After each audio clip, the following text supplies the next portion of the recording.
জয়নিতাই, আমি আশ্চর্য সুব্রততে বলছি।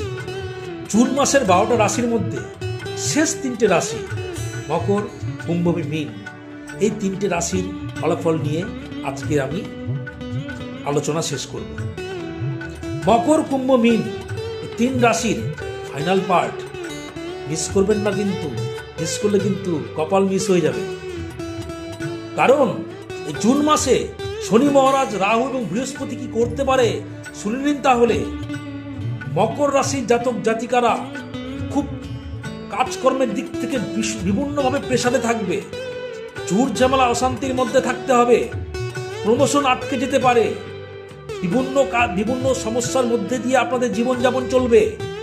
এই বিভিন্ন সমস্যা থেকে মুক্তি পাওয়ার জন্য আপনারা শনিবার দিন করে কালো তিল জলে মিশে স্নান করুন।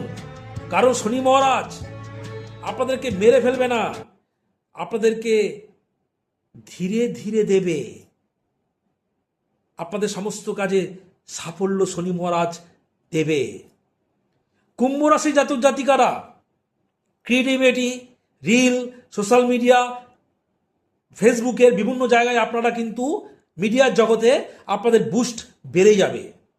এবং সোশ্যাল মিডিয়ায় আপনারা কিন্তু অনলাইনে ঝগড়া করবেন না। অনলাইনে ঝগড়া করলে কিন্তু আপনাদের সমস্ত কাজ ভেঙে যাবে। কারণ আপনাদের এই জুন মাসে মুখে লাগাম থাকবে না।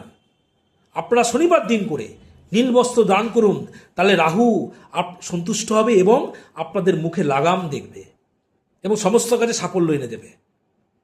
মীন রাশির জাতক জাতিকারা বিভিন্ন স্বপ্ন, ক্রিয়েটিভিটি বা বেড়ে যাবে এবং প্রচণ্ডভাবে ইমোশনাল হয়ে যাবে। ইমোশনাল হয়ে কোনো ইনভেস্টমেন্ট আপনারা করবেন না। কারণ ইমোশনাল হয়ে কোনো ইনভেস্টমেন্ট করলে আপনাদের কিন্তু সেই ইনভেস্টমেন্ট বিফলে যাবে।